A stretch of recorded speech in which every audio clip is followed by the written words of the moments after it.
Good morning, dear student. Welcome to chemistry class.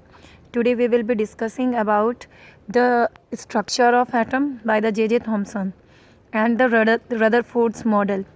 In the J.J. Thomson model of the structure of atom, इन्होंने क्या कहा कि एक atom कैसा है, पॉजिटिवली चार्ज्ड स्फेयर है, जो कि कैसा होगा, जैसे एक आप वाटरमेलन को ले लीजिए तो वाटरमेलन का जो outer most covering that is green colour part जो होता है वो क्या हो जाएगा, हमारा प्रोटॉन्स, और उसके अंदर वो जो बीज होती हैं ये हमारा इलेक्ट्रॉन है।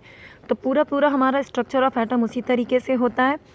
अंदर में उसके निगेटिव चार्ज हैं जिनको हम क्या कहते हैं, इलेक्ट्रॉन, और बाहर में क्या है, पॉजिटिव चार्ज है जिन्हें हम कहेंगे प्रोटॉन। इसके बाद इनकी जो थ्योरी उन्होंने बोली थी वो क्या क्या था कि एक एटम कैसा होता है, पॉजिटिवली चार्ज्ड स्फेयर है जिसके किनारे किनारे जिसके अंदर में इलेक्ट्रॉन एम्बेडेड है, मीन्स अंदर में इलेक्ट्रॉन्स हैं।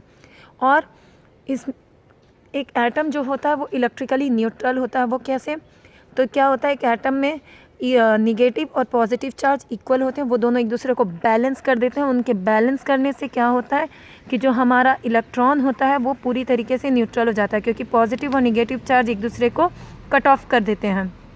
इसके बाद हम देखेंगे Rutherford model of atom. Rutherford ने क्या किया था, उन्होंने एक गोल्ड फॉयल लिया था। गोल्ड को क्यों लिया था, क्योंकि गोल्ड एक ऐसी चीज़ है जो कि पूरी तरीके से डक्टाइल, मेलेबल आप कह सकते हैं, उनको हम पतले से पतले शीट में कन्वर्ट कर सकते हैं, जितना ज़्यादा पतला चाहें उतना। तो उन्होंने जो गोल्ड फॉयल लिया वो कितना मोटा था, जब हम 1000 एटम्स को एक के ऊपर एक रखते जाएंगे तो जो उस एटम की थिकनेस थी वो हमारे एक गोल्ड फॉयल का थिकनेस हुआ। और उन्होंने उसमें से क्या पास किया, उन्होंने रदरफोर्ड ने अल्फ़ा पार्टिकल मीन्स हीलियम के एटम्स का लिया। अल्फ़ा पार्टिकल्स वो बहुत ज़्यादा फास्ट मूविंग होते हैं, फास्ट मूविंग अल्फ़ा पार्टिकल्स लिया और उसको उन्होंने उस गोल्ड फॉयल से पास किया। और जो अल्फ़ा पार्टिकल्स होते हैं वो आपके double charged helium atom ions होते हैं, जिनका मास क्या होता है, हीलियम का मास क्या होता है 4, तो हीलियम की वजह से यहाँ पे हो जाएगा 4u। अब अल्फ़ा पार्टिकल्स बहुत ज़्यादा फास्ट मूविंग होते हैं तो उसमें से बहुत ज़्यादा एनर्जी निकलेगी। और ये देखा गया कि जब अल्फ़ा पार्टिकल्स को हमने गोल्ड फॉयल से पास किया तब उन्होंने क्या क्या देखा, कुछ कुछ जो आपके अल्फ़ा पार्टिकल्स थे वो एकदम स्ट्रेट निकल गई, कुछ थोड़ा सा डिफ्लेक्शन करके निकली, कुछ ज़्यादा डिफ्लेक्शन करके निकली। तो ये डिफ्लेक्शन आखिर क्यों हुआ, और इन्होंने देखा कि जो सब एटॉमिक पार्टिकल्स हैं तो वो क्या है, अल्फ़ा पार्टिकल्स का क्या है, मास ज़्यादा है, आपके अल्फ़ा पार्टिकल्स के मास ज़्यादा हैं तो क्या होगा कि वो हैवियर होगा, means alpha particles are much heavier than the protons. तो प्रोटॉन से ज़्यादा हैवी हो जाएंगे तो वो सोचे थे कि ज़्यादा डिफ्लेक्शन नहीं होगा। तब ये देखिए कुछ कुछ सीधे निकल गई, कुछ कुछ क्या हुआ, देखिए थोड़ा सा एंगल के साथ, कुछ बड़े एंगल के साथ, और कुछ उसी पाथ पे वापस हो गई।